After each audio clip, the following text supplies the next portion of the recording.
வணக்கம். தமிழ்நாடு வானிலை பிரதீப். தமிழ்நாடு வானிலை பிரதீப் சேனலை பார்ப்பதற்கு முன்னாடி சேனலை மறக்காமல் சப்ஸ்கிரைப் பண்ணுங்கள், லைக் பண்ணுங்கள், ஷேர் பண்ணுங்கள். வீடியோ ஸ்கிப் பண்ணாமல் முழுமையாக பாருங்கள். தமிழ்நாடு வானிலை பார்ப்போம். தமிழகத்தில் உள் மாவட்டங்களில் நேற்று பல இடங்களில் நல்ல மழை பெய்து வந்தது. நாம் காலையில் குறிப்பிட்ட போல் உள் மாவட்டங்கள் ஆங்காங்கே நல்ல மழை பெய்தது. மதுரை மாவட்டம் முழுவதும் கனமழை பெய்தது. அதே போல் சென்னை, திருவள்ளூர், காஞ்சிபுரம் அதனுடைய உள்பகுதியும் நல்ல மழை பெற்றது. அதாவது அதிகாலை 1 மணிக்கு பிறகு அந்த சென்னை, திருவள்ளூர், காஞ்சிபுரம், அந்த வேலூர் பகுதியில் அந்த மழை மேகங்கள் இந்த இடத்துல உருவாகி மேற்கு காற்று நல்ல சாதகமாக இருந்ததுனால அதனுடைய அந்த 5.5 அந்த அப்பர் சொல்லுவோம். அதாவது நம்மளோட பூமியிலேருந்து 5 கிலோமீட்டர் மேலே அப்பர் லெவல்னு சொல்லுவோம். அதனுடைய கிலோமீட்டர் அளவில் அந்த காற்று இருந்து அது அழகாக நம்ம கடலோர பகுதியை நோக்கி நகர்த்தியது.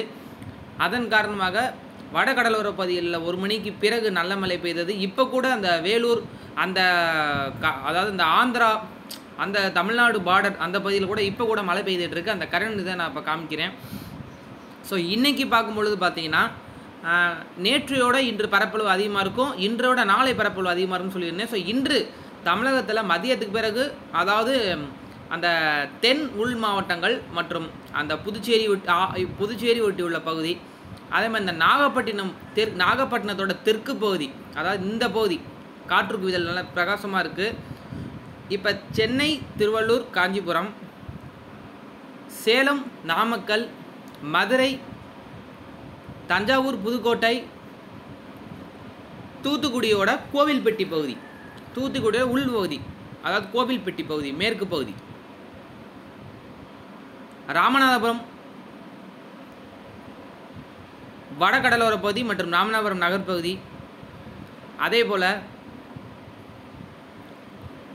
திருச்சி, திருவண்ணாமலை, விழுப்புரம், கள்ளக்குறிச்சி, மயிலாடுதுறை இங்கெல்லாம் பார்த்தீங்கன்னா இன்று மதியத்துக்கு பிறகு சில இடங்களில் மிதமான மழையும் ஒரு சில இடங்களில் கனமழை, இடியுடன் கூடிய கனமழை பெய்ய வாய்ப்பு இருக்கின்றது. அதாவது மதியத்துக்கு பிறகு 3 மணிக்கு பிறகு. இப்போ நம்ம சொன்ன இடத்துல கரெக்டாக க்ளவுட்ஸ் ஃபார்ம் ஆகி மதியம் 3 மணிக்கு பிறகு மழை பெய்யும்.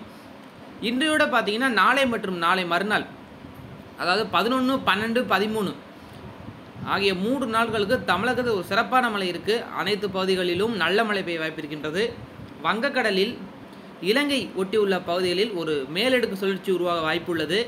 அதன் காரணமாக அடுத்த 3 நாட்களுக்கு, அதாவது இன்றிலிருந்து நாளை பரப்பளவு அதிகமாக இருக்கும். 11, 12, 13 நம்ம ஏற்கனவே குறிப்பிட்டிருந்தோம். அடுத்த 3 நாட்களுக்கு பல இடங்களில் தமிழகத்தில் நல்ல மழை பெய்ய வாய்ப்பு இருக்கின்றது.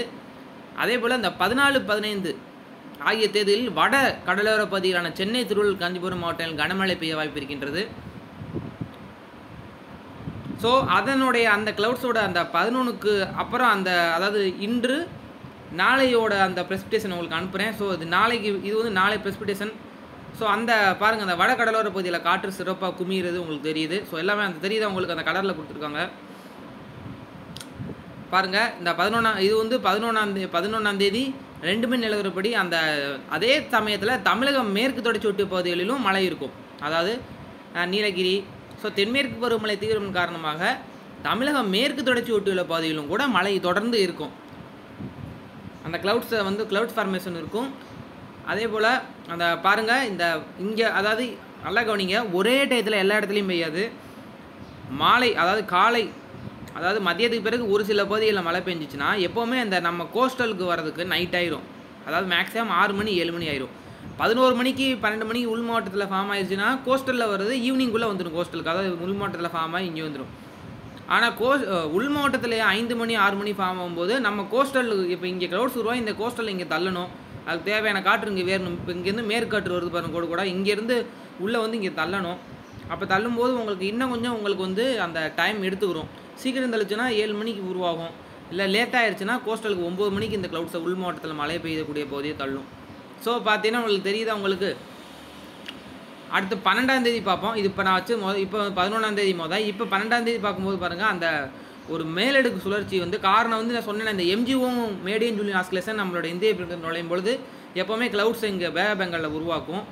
அப்போ பே ஆஃப் பெங்கால் உருவாச்சுன்னா இங்கே ராசி பி உருவாகும்போது அதிகமான இங்கே வெப்பநிலை சாதகமாக இருக்கிறதுனால காற்றழுத்த தாழ்வுகளை ஏற்படுத்தக்கூடிய ஒரு அமைப்பு இந்த நம்ம வங்கக்கடலில் இருக்கிறதுனால அது அந்த ஆந்திரா ஒட்டி இப்போ இங்கே சுழற்சி உருவாச்சுன்னா இந்த சுழற்சி இப்படி ஒட்டி வந்து இந்த இடத்துல ஒட்டி வந்து இப்படி போகும், இப்படி ஆந்திரா வழியாக போகும். இந்த ஆந்திரா கிட்ட வரும்போது காற்றழுத்த தாழ்வுலையாக வரும். இது சென்னை வர வரைக்கும் யூஎஸ்சியாக இருக்கும் இங்கேருந்து. அப்போ இங்கேருந்து இது வரைக்கும் வரும்போது தென் மாவட்டம் முழுவதும் நல்ல மழை பெறும் நாளை மறுநாள். அதே போல் இங்கேருந்து நகண்டு இப்படி வரும்போது வட மாவட்ட கடலோர மட்டம் உள்ள மழை பெய்யும் 13, 14, 15ஆம் தேதி அது ஏறிடும், மேலே கரையில் ஏறிடும். ஸோ அதனால் அந்த வரக்கூடிய நாட்களில் அந்த மாவட்ட பகுதிகளில் பார்த்திங்கன்னா அந்த நல்ல மழை பெய்ய வாய்ப்பு இருக்கின்றது. ஸோ இதுதான். அதே பேர் பாருங்கள், இது வந்து இப்போ காலையில் வந்து அந்த மழை பெய்யக்கூடிய பகுதி உங்களுக்கு இந்த ரேடாரில் பார்த்தா தெரியும், உங்களுக்கு ப்ளூ கலரில் இருக்குல்ல. ஸோ இது வந்து இப்போ அதிகாலை 5 மணி நிலவரப்படி பார்த்திங்கன்னா அந்த சென்னை, திருவள்ளூர், காஞ்சிபுரம் மாவட்டத்தில் கண்டிப்பாக மழை பெய்திருக்கும், ரேடார் காமிக்குது.